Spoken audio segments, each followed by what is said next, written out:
everybody, welcome to Illuminated Productions. It's October and that means it's time to jump into some horror reviews. I'd say the 80s ranks second as far as my favorite horror decade goes, due to some bold risks that the makeup artists were taking, evident in The Thing and Hellraiser and many more. There was a lot of originality happening here, just like in the 70s, and it spawned a long list of franchises. I do find that there are some problems in horror comedies for the 80s as well as the 90s that becomes even more clear and evident. Without further ado, let's begin. I'm Sam, and here's my top 10 list. The Dead Zone. Christopher Walken stars in the Stephen King adapted novel brought to life by legendary horror director David Cronenberg. The plot centers around a school teacher who can sense the presence of the undead after being in a car wreck-induced coma for 5 years. A lot of the terror that clings onto you comes from the senator role, played with great plausible evil by Martin Sheen. The Dead Zone teeters towards drama and mystery, but undeniably has some fever-inducing scenes. This creeper received rave reviews upon release and upon re-evaluation by critics and fans alike, earning a modest box office return as well. I have always admired the film's watchability and seems to get better with each new viewing. An American Werewolf in London, a horror comedy from acclaimed director John Landis' Animal House, this odd, fun thriller created an entire category for Rick Baker from the Academy to acknowledge his incredible special makeup effects specifically regarding the transformation scene. Here's a film I always have a good time returning to, as well as some genuine spooks that seem to always sneak up on me. There's some devilish imagery at hand with a unique story about a romantic wandering tourist who gets a lot more than what he came to London for. Finally crossing the line between comedy and all-out horror, I find the ending ambitious in scope, and while its execution in retrospect is a bit short-handed here, I appreciate its efforts. This is a really watchable movie, though some criticized its ending and climax for being lazy and phoned in. Complete with an ironic rock and roll soundtrack by Creedence and Van Morrison and a score by Elmer Bernstein to Kill a Mockingbird, this is a film that's bound to bode well with many viewers alike. In the coming years, Michael Jackson chose director Landis and makeup artist Baker to direct and create his infamous Thriller music video. I love you, David.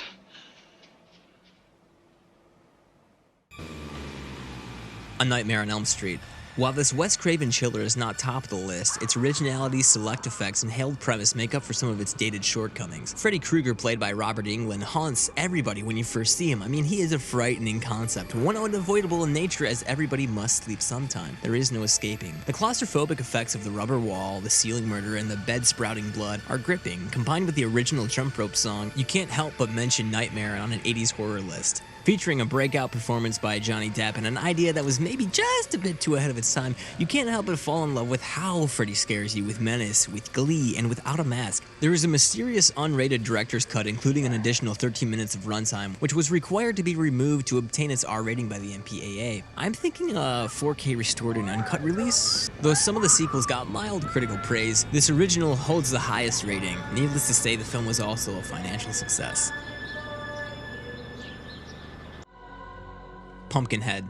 A special makeup artist known as Stan Winston Jurassic Park Aliens made his directional debut here, which was inspired by a poem. An indie gem with a modest budget that I actually only discovered a few years ago, has some lovely ideas, and the title creature in action is favorably grotesque. Another highly original piece, I adore its isolated atmosphere and inspired story of revenge. We are introduced to a father, played with raw power by Lance Henriksen, and an adorable son who maintain a ranch house in a warm but mega hick-like setting. When the son gets accidentally run over by some no-good motocrossing teens, the father seeks out Pumpkinhead, who's basically a witch-summoned killing entity who comes with a most deadly cost. I admire this picture for its makeability and for its creativity. Just picturing Pumpkinhead sends a chill down my spine. I mean, what a vile villain. The movie got a limited release, earning just a bit more than its budget back, and went on to attain critical and cult success. I stand with John Nallett from the LA Times, who said it was, quote, a well-executed film in a genre that is littered with dim-witted slasher flicks. With some spellbinding sound effects and tasteful sentiment, director Winston made a great looking, sounding, and feeling film using very little money, and you have to admire that.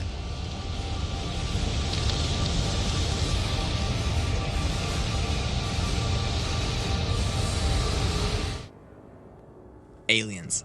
A radical and successful departure from the first film's slow grace, Aliens contains some high-energy horror in this thrilling and equal sequel. Many claim its superiority over Alien. While I do find the film to be a riot, I still vote for Alien from '79 as just a little better. With James Cameron, Titanic, Avatar taking reins as director over Ridley Scott, this surprising sequel works so well to me due to the relationship between Ripley, played by Sigourney Weaver, and Newt, newcomer Carrie Henn, in her only credited acting role. There's plenty of chemistry between these two, and we root for their survival against the vicious xenomorphs. It's hard not to enjoy all the grandiosity of Aliens, especially with the climactic and enthralling ending involving the Queen alien. Sadly, the series took a downward slide after this one, never gaining the notoriety that either of the first two films received. The film swept the Academy with nominations that year and won Best Visual Effects and Sound Editing. This film is noted for women perseverance in a masculine world and was a massive box office feat as well. Aliens has held onto its status with ease over the years. You have to admire Ripley, who's fought these monsters mission after mission, especially with these creatures much tougher and meaner than the first installment. The Thing. Famous for showing what they usually don't, this remake of the 1951 film The Thing by John Carpenter, Halloween, packs a heavy punch of body horror to the competition. I have always been a sucker for the standard survivor story, and one in such a hostile, cold environment can feel pretty savage at times. Set on a polar vortex, there's something unforgiving about this film, and you have to admire that sense of hardcore dedication. After all, these were groundbreaking practical effects for the time, and it's still a film I take great unease thinking about. Those who get easily queasy may want to veer away from this hard R thriller. The Thing was met with a door in the face by critics as well as a lukewarm box office break. Carpenter said in an '85 interview, quote, "I was called a pornographer of violence. I had no idea it would be received that way. The Thing was just too strong for that time. If it had been a hit, my career would have been different," end quote. Carpenter went on to make a notable Christine following The Thing after losing his position on Firestarter due to the weak performance of our pick here. The Thing has slowly won over critics and audiences alike after reevaluation, starting in the early 90s. Poltergeist. This was another movie I was allowed to get away with as a kid due to its surprisingly tame PG rating. Back then there wasn't the PG-13 rating to cushion itself between PG and R, so there was more flexibility in some sense. There are some genuine frights that take off early with a tremendous cinematic feeling to it. The young girl pops out of the screen here and the mom and dad do too, along with director Tobe Hooper. I thought there were some rather impressive special effects throughout the film that harken back to big budget horrors in the past like The Haunting. This Steven Spielberg produced ghost story focuses on an evil dimension lurking all around us that ends up being due to the fact that the house was built on an ancient burial ground. There are a few moments in the film that really startled me when I first saw it and has haunted me ever since. The comedic and cinematic flares of the producer mixed with the cunning brutality of director Hooper is a combination beautiful in scale, effort, and in every bit of its watchability. Packed with memorable one-liners but never feeling forced or too commercially influenced by the studio, Poltergeist thrives in all of its 80s glory. Hellraiser. Here's a film you don't typically see on a top 10 list. In fact, it still has somewhat critically mixed reviews. I first experienced Hellraiser on AMC's Fear Fest that would run every October, and I remember being truly changed by some of its visuals. The Cenobites, which feature the iconic Pinhead, come from a Pandora's box type object, which serves as a gateway to another darker dimension. Some of the practical effects at the end here are a little strained, but overall they're really impressive and astonishing in a grotesque way. We follow a father, stepmother, and daughter as they come to take claim of the father's brother's unkept home. When the stepmother develops a fascination with the brother-in-law, an evil plot ensues that involves revitalizing his body using flesh and blood. Clive Barker created a true horror bookmark in history with this marveling film, truly earning its R rating and rightfully shocking us with some trauma-inducing body horror. This gory gem really wowed me on first viewing, and it remains something I still watch every year for its sinister story and even more alarming villains. While this indie is definitely a tad dated in some goofy areas, it makes up for its weaknesses with its entranced desire to unhinge us. Hellraiser gave birth to a number of sequels and created a large cult following due to Pinhead and its disturbing nature. It's another pick to take heed of due to its intensely stylized violence and gore effects. Seriously, enter with caution for the gore and the awful redubs. No time for argument. The Shining, quite the relevant film for 2020, as I'm sure you've already put together for yourself. This Stanley Kubrick masterwork focuses on a family sent to live in the historic Overlook Hotel. Jack Nicholson and Shelley Duvall famously stars biting opposites amid wonderkin Danny Lloyd as their son who has the Shining, an ability to communicate telepathically. The Torrance family arrives at the Overlook in the Rockies where Danny befriends the hotel chef played by Scatman Crothers. The two communicate about this special power they both share and develop a bond. Over the coming months, Jack fails to progress with his novel and starts to become mentally unraveled and even starts seeing ghosts. Wendy discovers Jack's work and quickly realizes his state of insanity may become dangerous to her and Danny. Throughout the film, Danny sees ghosts and visions too in some iconic scenes, including the elevator full of blood and the identical twin girls. What's fascinating and frightening to me are the simple visuals of the ghosts, as they appear in entirely human form in the most peculiar and tantalizing of situations like what's in room 237. There are some harrowing Steadicam shots throughout the film that suggest a state of observation or following and point to question the reliability of each character's point of view. Getting mixed reviews at first, The Shining was re-evaluated throughout the 2000s, making it to many top lists and getting worldwide notoriety. Stephen King, who wrote the novel, claimed this was one of the only adaptations he, quote, remembers hating. It was even nominated for 2 Razzie Awards for Worst Actress and Worst Director. There are further layers to the story that point to murdered Indians and genocide, with fan theories and symbolic imagery throughout the picture. Other ideas are linked to imperialism. There is a whole documentary about Room 237. The Shining was a milestone in pop culture as well, encasing this sleek psychological thriller into horror history. Good night, baby. Good night, Aunt Maggie.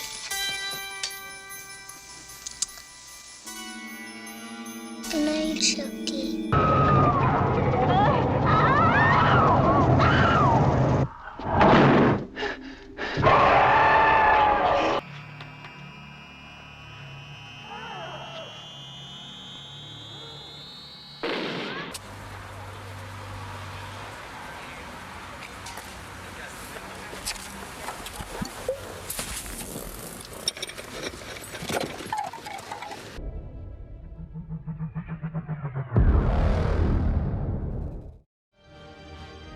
The Fly. Oh boy, suddenly I'm beginning to feel regret for making this list. All of these terrifying memories and moments come back to me now in stomach-turning dread as I begin to think of David Cronenberg's The Fly. You might already know it's a remake from the 50s, and this version is far more graphic and prolific in such execution. My God, help us all. This is body horror at its very best. Cronenberg ties us in emotionally to the characters as Jeff Goldblum and Gina Davis do tremendous attribution to the sci-fi gross-out. Davis brings much of the concept to life with her powerful acting as the audience morality mediator between us and the Fly. It becomes very involving and emotional, making it all the more disarming. Watching the flesh decay off of Goldblum, he becomes entirely unrecognizable, and then even more so. I've rewatched this recently, and I warn those with light stomachs to consider taking a pass on this one. This one gets me good every time. Truly frightening and state-of-the-art for its time, The Fly is going to remain in my top 5 horror films of all time forever. One I will always take some caution re-entering. Oh, this decade gave me a lot of nightmares, I'm not gonna lie. Keep in mind, we are dealing with some pretty graphic material here like Hellraiser and The Fly. Again, take some caution with these. These numbers could give you endless nightmares like myself. Subscribe, like, and comment below if you enjoyed these videos. It's been a lot of fun doing these, and I want to keep doing them, and I want to grow our audience if we can. What are some of your favorite horror films from the 80s? Let us know below, and stay present out there as fall is certainly the shortest and best of seasons.